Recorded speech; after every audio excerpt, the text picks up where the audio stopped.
Hey guys, welcome back to my channel Candidly Sara. இன்னைக்கு நம்ம egg biryani சூப்பரா restaurant ஸ்டைல்ல எப்படி செய்யறதுன்னு பார்க்க போறோம். சோ வாங்க பார்க்கலாம். ஃபர்ஸ்ட் நம்ம ரைஸ் குக் பண்ணிடலாம். ஸோ ரைஸ் குக் பண்ணுறதுக்கு 2 பட்டை 2 ஏலக்காய் 2 லவங்கத்தை நான் சுடு தண்ணியில் ஆட் பண்ணிட்டேன். ஆட் பண்ணிவிட்டு இது கூடவே கொத்தமல்லி புதினாவை ஆட் பண்ணிக்கோங்க. நெக்ஸ்ட் நான் ரைஸ் ஒன்னோட ஒன்று ஒட்டாமல் இருக்கிறதுக்கு 1 ஸ்பூன் ஆயில் ஆட் பண்ணுறேன். ஸோ ஆயில் ஆட் பண்ணதுக்கப்புறம் நம்ம ரைஸ் ஆட் பண்ணிடலாம். இன்றைக்கி நான் 1 கப் ரைஸ், அதாவது 1 கிளாஸ் ஆஃப் ரைஸ் ஆட் பண்ணியிருக்கேன். அதுக்கு 2 கிளாஸ் ஆஃப் வாட்டர் நம்ம எடுத்துக்கலாம். ஸோ இந்த ரைஸை நான் அரை மணி நேரம் ஆல்ரெடி சோக் பண்ணி வச்சுருக்கேன். ஸோ ஊற வச்ச ரைஸை நம்ம இதில் ஆட் பண்ண போகிறோம். ஸோ ஆட் பண்ணிவிட்டு இதை நம்ம குக் பண்ண போகிறோம். ஸோ இது குக் ஆகிறதுக்கு உங்களுக்கு ஒரு 5 to 10 மினிட்ஸ் ஆகும். இந்த ரைஸை நம்ம கம்ப்ளீட்டாக குக் பண்ண வேணாம், சும்மா ஒரு 70% குக் ஆனால் போதும். ஏன்னா அதுக்கப்புறம் நம்ம தம்மும் விட போகிறோம். ஸோ இப்போ நீங்கள் தேவையான அளவு சால்ட் ஆட் பண்ணிவிட்டு இதை குக் பண்ண விட்டுடுங்க. ஸோ சைடு பை சைடு நம்ம மசாலா ப்ரிப்பேர் பண்ணிக்கலாம். இதுக்கு நான் ஒரு பேனில் 2 டேபிள் ஸ்பூன் ஆயில் ஆட் பண்ணிக்கிட்டேன். 1 பட்டை 2 லவங்கம் 2 ஏலக்காய் ஆட் பண்ணிக்கிட்டேன். இது கூடவே 2 மீடியம் சைஸ் ஆனியனை நான் கட் பண்ணி வச்சுருக்கேன். ஸோ அதையும் இதில் ஆட் பண்ணிக்கிட்டேன். ஸோ இதை ஆட் பண்ணதுக்கப்புறம் நம்ம இதை நல்லா வதக்க போகிறோம். இது நல்லா கோல்டன் ப்ரௌன் கலர் வர வரைக்கும் நம்ம குக் பண்ண போகிறோம். இந்த மாதிரி கோல்டன் ப்ரௌன் கலர் வரதால் உங்களுக்கு பிரியாணியோட ஃப்ளேவர் இன்னும் என்ஹான்ஸ் ஆகும். ஸோ அதனால தான் நம்ம கோல்டன் ப்ரௌன் கலர் வர வரைக்கும் நம்ம ஃபஸ்ட்டு குக் பண்ண போகிறோம். ஸோ இது நல்லாவே குக் ஆகட்டும். சைட் பை சைடு நம்ம ரைஸும் பார்த்துடலாம். இப்போ பார்த்தீங்கன்னா நம்மளோட ரைஸ் நல்லாவே குக் ஆகிடுச்சு. 70% டன் ஆகிடுச்சு. இது நடுவில் நீங்கள் அப்பப்போ ஸ்டிர் பண்ணிகிட்டே இருங்க. இப்போ நம்ம ஸ்டவ் ஆஃப் பண்ணிடலாம். ஆஃப் பண்ணிவிட்டு நெக்ஸ்ட் நம்ம இதை வடிச்சிடலாம். ஸோ இது வடிக்கிறதுக்கு நான் தனியாக ஒரு ஸ்ட்ரெயினர் யூஸ் பண்ணுறேன். ஸோ இந்த மாதிரி ஸ்ட்ரெயினர் யூஸ் பண்ணி நம்ம ரைஸ் எல்லாம் வடித்து எடுத்து வச்சுக்கலாம். இப்போ பார்த்தீங்கன்னா ஆனியன் நல்லாவே பொன்னிறமாக வதங்கிடுச்சு. ஸோ இந்த மாதிரி வதங்கினதுக்கப்புறம் நான் 1 ஸ்பூன் இஞ்சி பூண்டு விழுது ஆட் பண்ணுறேன், அதாவது ஜிஞ்சர் கார்லிக் பேஸ்ட். இந்த பேஸ்ட் ஆட் பண்ணிவிட்டு இதோட ரா ஸ்மெல் பச்சை வாசனை போகிற வரைக்கும் நம்ம குக் பண்ண போகிறோம். ஸோ இதை நல்லா மிக்ஸ் பண்ணி விட்டுடுங்க, நல்லா குக் ஆகட்டும். இது குக் ஆனதுக்கப்புறம் நம்ம தக்காளியை ஆட் பண்ணிடலாம். ஸோ இன்றைக்கி நான் 3 தக்காளியை இந்த மாதிரி நல்லா சாப் பண்ணி வச்சுருக்கேன். ஸோ இந்த தக்காளியை இதில் ஆட் பண்ணிடலாம். ஆட் பண்ணிவிட்டு தக்காளி வதங்குற வரைக்கும் நம்ம குக் பண்ண போகிறோம். ஒன்ஸ் தக்காளி வதங்கிருச்சுன்னா இதுக்கப்புறம் நம்ம பச்சை மிளகாவை ஆட் பண்ணிக்கலாம். ஸோ 2 பச்சை மிளகாவை நான் இதில் ஆட் பண்ணிட்டேன். ஆட் பண்ணிவிட்டு இதையும் நல்லா மிக்ஸ் பண்ணி விட்டுட்டேன். இது நல்லா மிக்ஸ் ஆனதுக்கப்புறம் நான் மசாலாஸ் எல்லாம் ஆட் பண்ண போகிறேன். ஃபர்ஸ்ட் நான் 1 ஸ்பூன் ரெட் சில்லி பவுடர் மிளகாத்தூள் ஆட் பண்ணிக்க போகிறேன். 1 ஸ்பூன் மல்லித்தூள், அரை ஸ்பூன் கரம் மசாலா தூள் அண்ட் அரை ஸ்பூன் பிரியாணி மசாலா. ஸோ இன்றைக்கி நான் எவரெஸ்ட் ஷாஹி பிரியாணி மசாலாவை யூஸ் பண்ணியிருக்கேன். ஸோ அதை ஆட் பண்ணிக்கிட்டேன். இது கூடவே தேவையான அளவு உப்பு ஆட் பண்ணிக்கோங்க. ஆட் பண்ணிவிட்டு இப்போ நம்ம இதெல்லாம் நல்லா மிக்ஸ் பண்ண போகிறோம். ஸோ இதை மிக்ஸ் பண்ணி இந்த மசாலா எல்லாம் நல்லா நம்மளோட ஆனியன் கூட கோட் ஆகணும். ஸோ அந்த மாதிரி கோட் ஆகிற வரைக்கும் நம்ம குக் பண்ண போகிறோம்.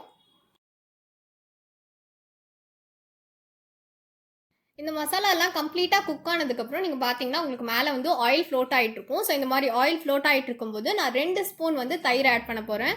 ஸோ தயிர் ஆட் பண்ணிவிட்டு இதையும் நம்ம நல்லா மிக்ஸ் பண்ணி விட்டுக்கலாம்.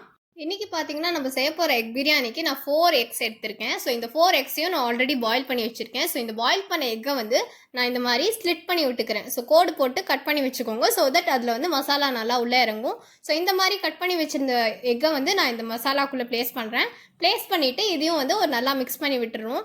இது நல்லா மிக்ஸ் ஆனதுக்கப்புறம் இதில் நம்ம தண்ணி போட்டு இதை குக் பண்ண போகிறோம். இப்போ நான் இதில் 1/4 கப் தண்ணி ஆட் பண்ண போகிறேன். ஸோ தண்ணி ஆட் பண்ணதும் இது நல்லா பாயில் ஆகட்டும். ஸோ ஒரு பாயில் வந்ததுக்கப்புறம் ஃபைனலாக நம்ம பெப்பர் ஆட் பண்ணிவிட்டு ஸ்டவ் ஆஃப் பண்ணிடலாம். ஸோ அவ்வளோதான், நம்மளுடைய எக் மசாலா ரெடி ஆகிடுச்சு. நெக்ஸ்ட் நம்ம பிரியாணியை தம்க்கு விட போகிறோம். ஸோ இதுக்கு நான் ஒரு குக்கர் எடுத்துக்கிறேன். ஸோ குக்கரில் 1 ஸ்பூன் கீ ஆட் பண்ணிக்கிட்டேன். கீ ஆட் பண்ணதுக்கப்புறம் கீ நல்லா சூடானதுக்கப்புறம் நான் ஆல்ரெடி பாயில் பண்ணி எடுத்து வச்சுருந்த ரைஸை இதில் ஆட் பண்ண போகிறேன். நான் இன்றைக்கி குக்கரில் தான் தம் விட போகிறேன். ஸோ இப்போ பார்த்தீங்கன்னா ஃபஸ்ட் லேயர் ஆஃப் ரைஸை ஆட் பண்ணிட்டேன். ஆட் பண்ணிவிட்டு இதை நல்லா ஈக்குவல் பண்ணி விட்டுடலாம். ஈக்குவல் ஆனதுக்கப்புறம் நெக்ஸ்ட் நம்ம மசாலாஸ் ஆட் பண்ண போகிறோம். ஸோ மசாலா லேயரையும் நம்ம இதே மாதிரி ரைஸ் மேலே ஆட் பண்ண போகிறோம். ஆட் பண்ணிவிட்டு இதையும் நல்லா ஸ்ப்ரெட் பண்ணி விட்டுற போகிறோம். இது நல்லா ஸ்ப்ரெட் ஆனதுக்கப்புறம் நான் இதில் எக் ப்ளேஸ் பண்ண போகிறேன்.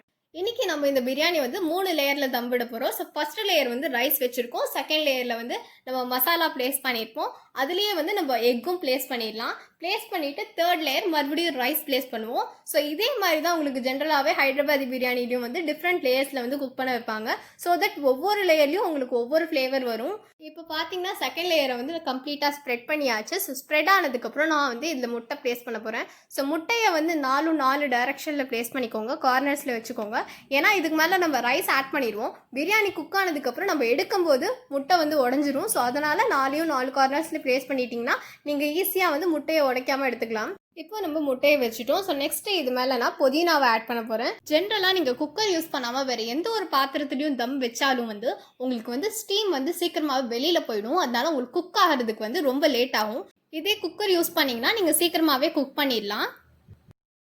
இப்போ நம்ம தேர்ட் லேயர், அதாவது ஃபைனல் லேயரில் வந்து மறுபடியும் ரைஸ் ஆட் பண்ண போகிறோம். ஸோ ரைஸ் வந்து எல்லாத்தையும் ஆட் பண்ணிடலாம். ஆட் பண்ணிவிட்டு இதையும் வந்து நம்ம ஈக்குவலண்ட்டாக வந்து ஸ்ப்ரெட் பண்ணி விட போகிறோம். ஸோ இது நல்லா ஸ்ப்ரெட் ஆகட்டும். ஸ்ப்ரெட் ஆனதுக்கப்புறம் நான் இதில் வந்து பாதி எலுமிச்சப்பழத்தோட ஜூஸை வந்து ஆட் பண்ண போகிறேன். ஸோ அந்த ஜூஸையும் வந்து ஆட் பண்ணிடலாம். ஆட் பண்ணிவிட்டு ரைஸில் மிக்ஸ் பண்ணி விட்டுடலாம். ஸோ மிக்ஸ் ஆனதுக்கப்புறம் நம்ம வந்து கீ 1 ஸ்பூன் ஆட் பண்ண போகிறோம். கீயையும் வந்து நான் ரைஸில் ஆட் பண்ணிவிட்டு இதையும் வந்து ஒரு மிக்ஸ் கொடுக்க போகிறேன். ஸோ மிக்ஸ் ஆகட்டும். மிக்ஸ் ஆனதுக்கப்புறம் மறுபடியும் நம்ம வந்து நல்லா ஸ்ப்ரெட் பண்ணி விட்டுக்கிட்டோம். ஸோ இப்போது நான் ஃபைனலாக வந்து ஃபுட் கலர் ஆட் பண்ண போகிறேன். இது கம்ப்ளீட்டாக ஆப்ஷனல், உங்ககிட்ட இருந்தால் ஆட் பண்ணுங்கள், இல்லைனா ஸ்கிப் பண்ணிக்கோங்க. ஸோ நான் எனக்கு பிடிச்ச 2 கலரை இதில் ஆட் பண்ணிக்கிட்டேன். ஸோ ஆட் பண்ணதுக்கப்புறம் ஃபைனலாக ஃப்ரைட் ஆனியன்ஸ் ஆட் பண்ண போகிறேன். ஸோ இந்த ஆனியன்ஸை நான் வெறும் ஆயிலில் வந்து ஃப்ரை பண்ணி எடுத்து வச்சுருக்கேன். ஸோ அதை வந்து மேலே நம்ம ஆட் பண்ணிக்கிட்டோம். நெக்ஸ்ட் நான் இதில் கொத்தமல்லி புதினா கார்னிஷிங்க்கு ஆட் பண்ணிக்கிட்டேன். ஸோ அவ்வளோதான், நம்ம 3 லேயரும் வந்து ப்ளேஸ் பண்ணியாச்சு. இப்போ நம்ம தம்க்கு விட்டுடலாம். இதுக்கு நான் குக்கரோட மூடி போட்டு க்ளோஸ் பண்ணிடுறேன்.